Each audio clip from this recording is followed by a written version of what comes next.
Dans les Seigneurs, aujourd'hui nous allons partager avec vous sur ce thème que nous avons intitulé l'assurance d'être pardonné. Sur ce, suivons la lecture de la parole. Version Louis II, 1 Jean chapitre 1, verset 9, je lis au nom de Jésus. Amen. Si nous confessons nos péchés, il est fidèle et juste pour nous les pardonner et pour nous purifier de toute iniquité. Parole du Seigneur. Amen. Et nous allons directement entamer notre deuxième lecture de la parole. Sur ce, suivons la lecture. Proverbe chapitre 28, verset 13, je lis au nom de Jésus. Amen. Celui qui cache ses transgressions ne prospère point, mais celui qui les avoue et le délaisse obtient miséricorde. Parole du Seigneur. Amen. Bien-aimés dans le Seigneur, nous venons de vous dire que nous allons partager avec vous sur ce thème que nous avons intitulé l'assurance d'être pardonné. C'est quoi le pardon? Bien-aimés, le pardon, c'est tout simplement la rémission de nos offenses ou la rémission de péché. Bien-aimés dans le Seigneur, étant un enfant de Dieu, nous devons retenir ceci. Tout celui ou toute personne qui a accepté Jésus-Christ dans sa vie comme Seigneur et Sauveur a été d'office pardonné de tous ses péchés à cause du sang que Jésus a versé pour nous. Bien-aimés dans le Seigneur, nous voyons aujourd'hui beaucoup de chrétiens sont en train de vivre, mais sans avoir l'assurance de leur pardon. Et beaucoup de chrétiens aujourd'hui vivent dans cette incrédulité, vivent dans ces doutes. Un chrétien qui vit encore dans l'incrédulité n'est pas digne d'être un enfant de Dieu. Mais Jésus-Christ nous a libérés de la prison. Jésus-Christ a sacrifié sa vie, a versé son sang, afin que nous soyons tous pardonnés. Et le pardon nous a été bel et bien accordé. Et beaucoup de chrétiens, nous voyons aujourd'hui, ils vivent, mais ils ne vivent pas avec cette assurance de ces pardons du péché. Bien-aimés dans le Seigneur, il y a aussi des fautes que nous commettons de fois dans notre parcours de la vie chrétienne.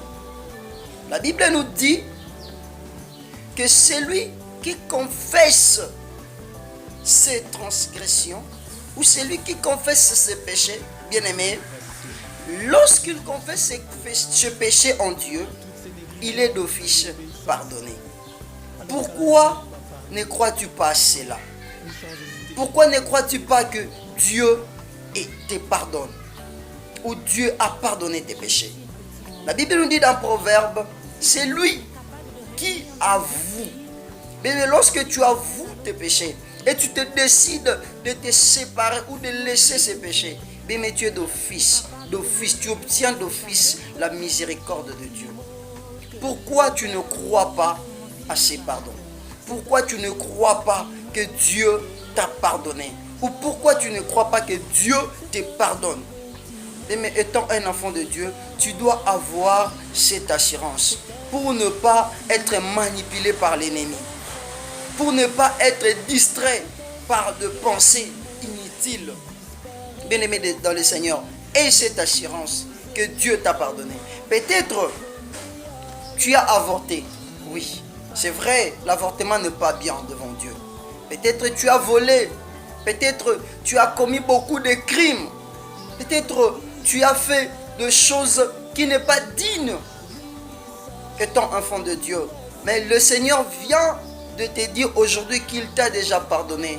Il t'a déjà pardonné. Aie cette assurance et continue ta marche avec lui. Ne laisse pas ton passé détruire ton présent ou ton futur. Ne laisse pas ton passé détruire ton avenir, bien-aimé.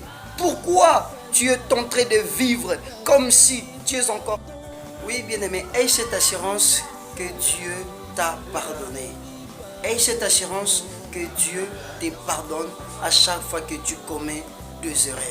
C'est lui qui a cette assurance est agréable devant Dieu. Crois à cela. Crois à cela. N'aie pas de doute. ne vis pas dans cette incrédulité, car Dieu t'aime et il veut vraiment que tu sois tranquille et que tu vives bien avec lui. Et cette assurance, mon ami, mon frère, ma soeur, et cette assurance, vous qui avez encore des doutes et qui n'arrivez pas, contactez-nous à ces numéros 00 244 936 084 621. Que Dieu vous bénisse. Votre frère Sylvain Fernand Jacques. Merci.